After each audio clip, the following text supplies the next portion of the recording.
ဒီမှာအမေရိကမက္ကဆီကန်မှာစနိုးကြနေတယ်မြတ်ချက်ကတော့ကွာတပေးကြိုတယ်ဒီမှာလမ်းပေါ်မှာတော့တကယ်တော့လမ်းတွေကားတွေတော့တဝက်တော့မြုပ်တယ်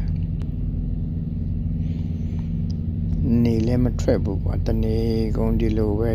ရေငွေ့တွေကပြန်နေလည်းမထွက်မိုးလည်းမရွာတော့ရေခဲတွေကဒီစနိုးတွေကအောက်မှာခဲပြီးတော့ချိုးနေတာကားတွေအပေါ်မှာလာကားတွေလာသွားရင်အဲဒီကားတွေအပေါ်မှာ slip ဖြစ်တာပေါ့ဒီလိုရေတွေကကတ်တရပေါ်မှာကတ်ကုန်တော့ဒီစနိုးတွေကကတ်တရပေါ်မှာကတ်ကုန်တော့အပေါ်မှာကားသွားလို့အသက်အဆင်မပြေဘူးရေဒီမှာတော်များတယ်ဒီမက္ကဆီကန်ကတော့စနိုးတော်များတယ်ဒီဘက်ဝစ်ကွန်ဆင်တို့ချီကာဂိုတို့လေ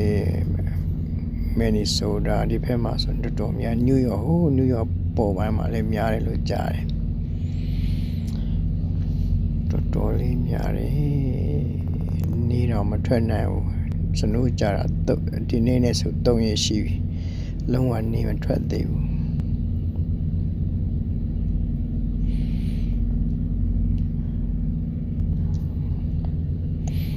အေးဒါလည်းရက်ဆက်တယ်